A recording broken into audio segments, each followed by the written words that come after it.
totally sold on it from that, and it has not been difficult to do it. What about your time? Before the meeting happens, what we normally ask people is to write a little report on the letter to say, we're holding this meeting at this place and Sabina would like to discuss this things.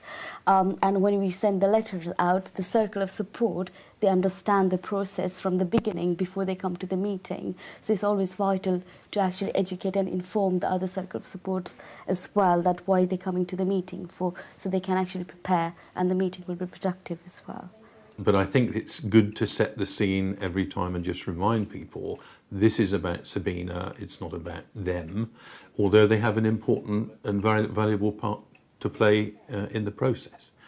Usually people are very content with that and understand that, and the meeting then follows along those lines, returning always to Sabina and what her views are as the meeting progresses.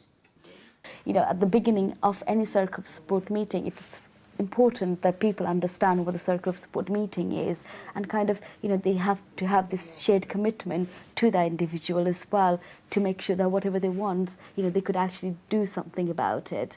The circle plays a brilliant role, I think, in getting everybody on the same informed net, for them to see Sabina, for them to hear her say things, and then to understand what we're dealing with, and then play their part in the how. It's just a nightmare in planning terms, because they always...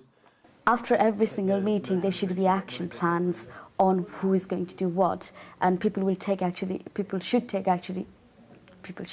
responsibility on what they're going to do next. I'm very lucky because the people that come here tend to be very well motivated and things like that, but that motivation sometimes needs kindling and you know, kept alive, if you like. The most important thing, and it's a thing that takes time, is for Sabina to contribute to the whole process and to understand it and to make her needs and wants understood, and her wishes and dreams. So in order to do that, it does take time, and you could never be rigid about the approach to that. You know, so there's no certain things like circle of support has to go on for 2 hours and that's the time. You can take as many breaks as you want. It's about individual what they want. They can set the room up how they would like the room to be set up. They could, you know, put the flip charts around the room. They could have a graphic facilitation. They could have a pictures put in.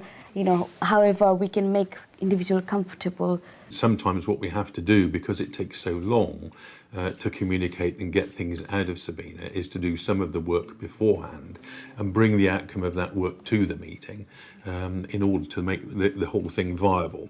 Those things that she wants to change or things she wants to aspire to can be made clear, and different people in the circles of support can bring their own ideas together as to how they might be met. This is a much more person-focused way of going about it. In person-centered plan, the person at the centre will choose who they would like to invite.